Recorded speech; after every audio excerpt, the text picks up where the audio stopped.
देखो, तो किन किन फैक्टर्स पे इंटरनल रेजिस्टेंस डिपेंड करता है सेल का। सबसे पहले कंसंट्रेशन ऑफ इलेक्ट्रोलाइट, ध्यान सुनते रहो, concentration of electrolyte.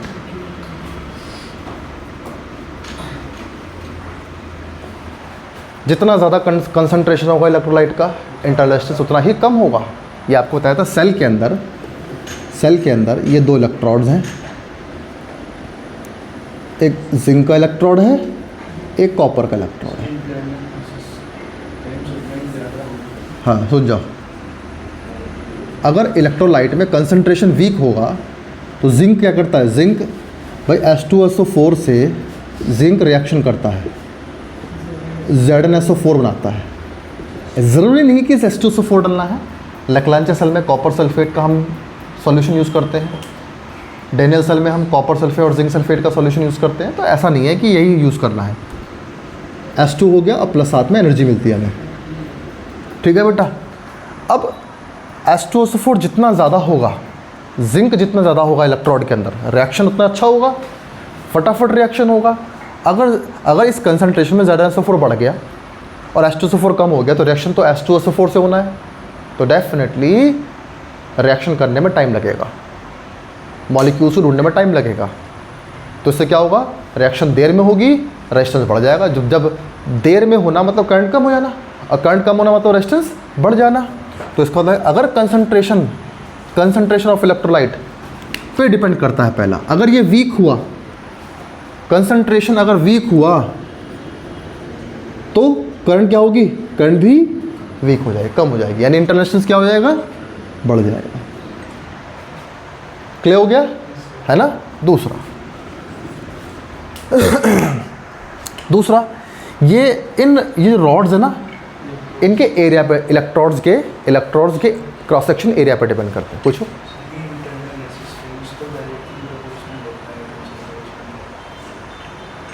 Concentration of electrolyte जितना वीक होगा, है ना, कंसंट्रेशन ऑफ इलेक्ट्रोलाइट, मैंने क्या बताया, ज़्यादा करोगे, इसे वीक करोगे तो रेजिस्टेंस बढ़ेगा। इन्वर्सली प्रोपोर्शनल होता है बेटा। क्या लिख रहा है, इसे स्टॉप करो। दूसरा केस सुनो। अब हमारे पास दूसरा ऑप्शन क्या है कि अगर कंसंट्रेशन बहुत ज़्यादा बढ़ा दोगे आप, जैसे मैंने बोला कि पानी में नमक ज़्यादा कर दो तो क्या होगा, डेंसिटी बढ़ गई, पानी गाढ़ा हो जाएगा, विस्कस हो जाएगा, है ना। तो अगर आप इलेक्ट्रोलाइट में कंसंट्रेशन बढ़ा दोगे, कंसंट्रेशन ज़्यादा करने से क्या होती है, वाटर की डेंसिटी बढ़ जाएगी, मतलब लिक्विड हमारा भारी हो जाएगा, विस्कस हो जाएगा। विस्कस होने पर, उस केस में कंसंट्रेशन के बढ़ने पर viscosity will increase, viscosity will also increase. उस केस में रेजिस्टेंस भी क्या हो जाएगा हमारा, तब बढ़ेगा। लेकिन हमें जब भी हम सेल को तैयार करते हैं तो हमें ये ध्यान रखना होता है कि हम उसमें या कॉपर सल्फेट मिला रहे हैं या हम जिंक सल्फेट मिला रहे हैं तो बहुत ज़्यादा 2-3 चम्मच ना भर दें हम, तब कंसंट्रेशन ज़्यादा हो गया तो हमारा जो लिक्विड हो जाएगा, इलेक्ट्रोलाइट हो जाएगा, विस्कस हो जाएगा, तब भी इंटरनल रेजिस्टेंस क्या हो जाएगा, तब बढ़ जाएगा। तो हमें कंसंट्रेशन बहुत कम नहीं रखना है कि तुमने 1 चम्मच की जरूरत थी, तुमने आधा से 2 थोड़ा बहुत डाला, तब भी क्या होगा, इंटरनल रेजिस्टेंस बढ़ जाएगा। इस केस में इंटरनल रेजिस्टेंस क्या हो जाएगा बेटा, बढ़ जाएगा। तो हमें क्या करना है, कंसंट्रेशन कैसे करना है, बिल्कुल सुटेबल अमाउंट में करना है। कंसंट्रेशन कैसा होना चाहिए, शुड बी एक सुटेबल अमाउंट, है ना। तो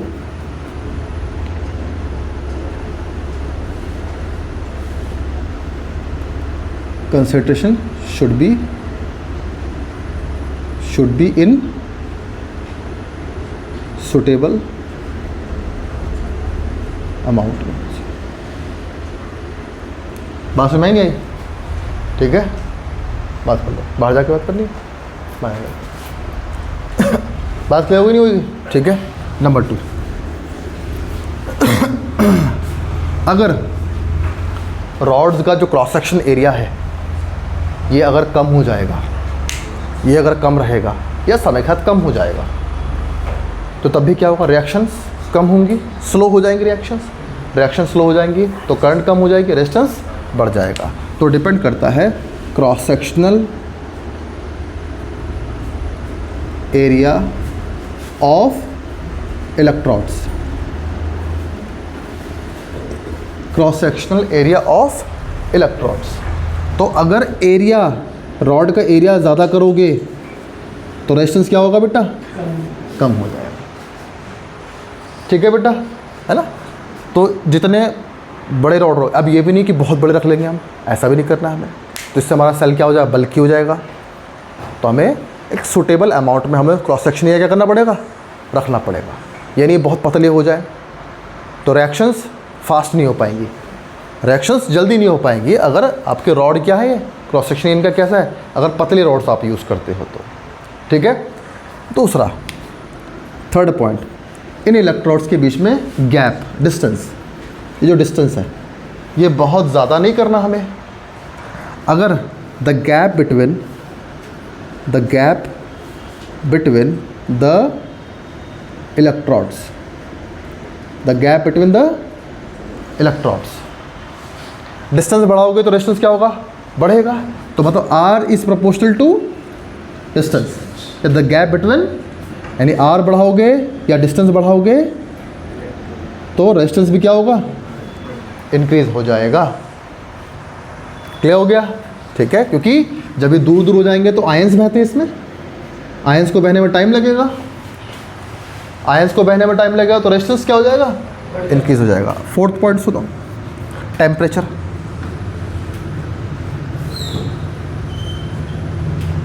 पर डिपेंड करते हैं, टेम्परेचर पर डिपेंड करता है, टेम्परेचर पर डिपेंड। अच्छा है बताओ, इसका टेम्परेचर कोएफिशिएंट कैसा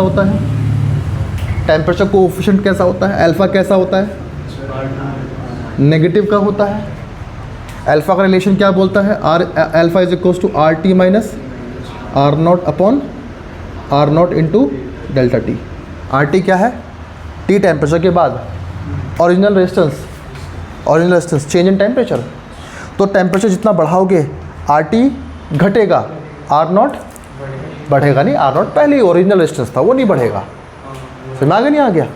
तो टेम्परेचर बढ़ाओगे तो ये रेजिस्टेंस डिक्रीज होगा, इससे ओरिजिनल वाले से कम हो जाएगा। ओरिजिनल जितना था पहले टेम्परेचर बढ़ाने पे उससे कम हो जाएगा। क्यों कम हो जाएगा, क्योंकि विस्कोसिटी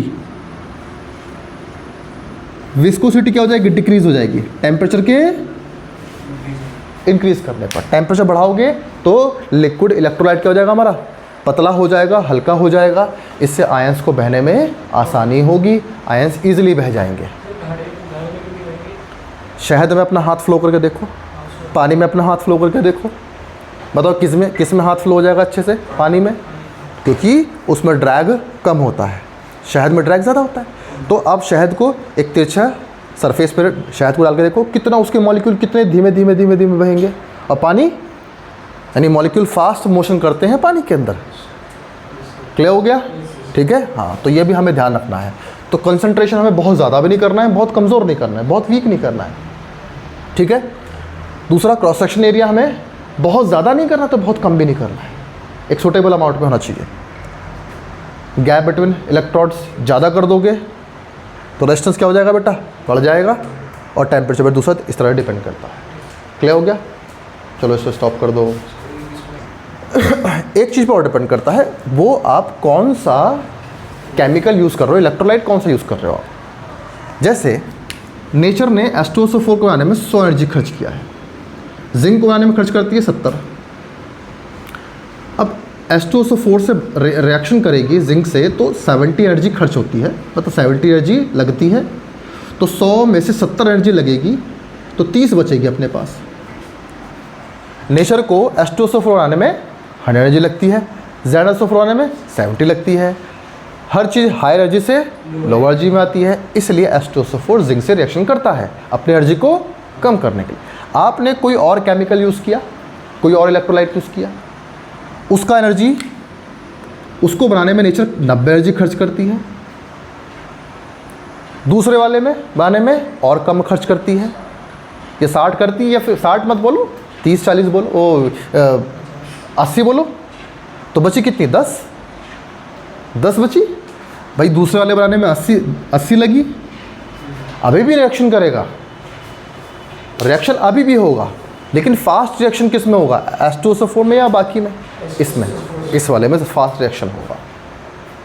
ठीक है बेटा। जैसे कॉपर सल्फेट की रिएक्शन कराएं हम जिंक से, कॉपर सल्फेट की रिएक्शन हम कराएं जिंक से, तो इतना फास्ट नहीं होगा जितना जिंक सल्फेट करेगा, ये सल्फ्यूरिक एसिड करेगा।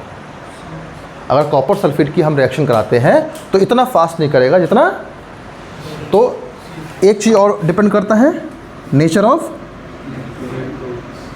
इलेक्ट्रोड्स या इलेक्ट्रोलाइट्स।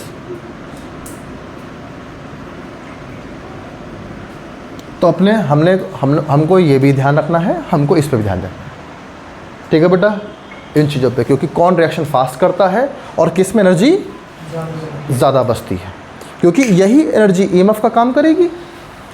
तो हम चाहते हैं अर्निंग ज़्यादा से ज़्यादा हो, तभी तो हम खर्च ज़्यादा करेंगे। क्लियर हो गया बेटा, है ना।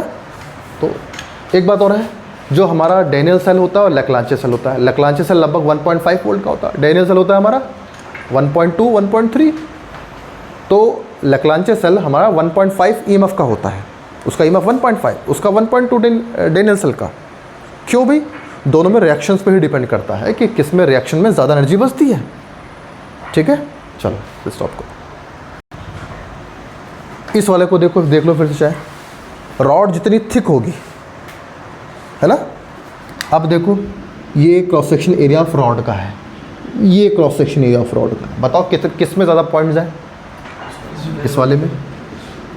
हर पॉइंट जिंक छोड़ रहा है, हर पॉइंट जिंक छोड़ रहा है। कौन ज़्यादा जिंक छोड़ सकता है एक बार में, यही वाला, इससे तो कम जिंक निकलेंगे, तो रिएक्शन ज़्यादा कौन करेगा, ये वाला। तो इसलिए क्रॉस सेक्शन एरिया पे भी डिपेंड करता है। क्लियर हो गया, कर दो स्टॉप इसे।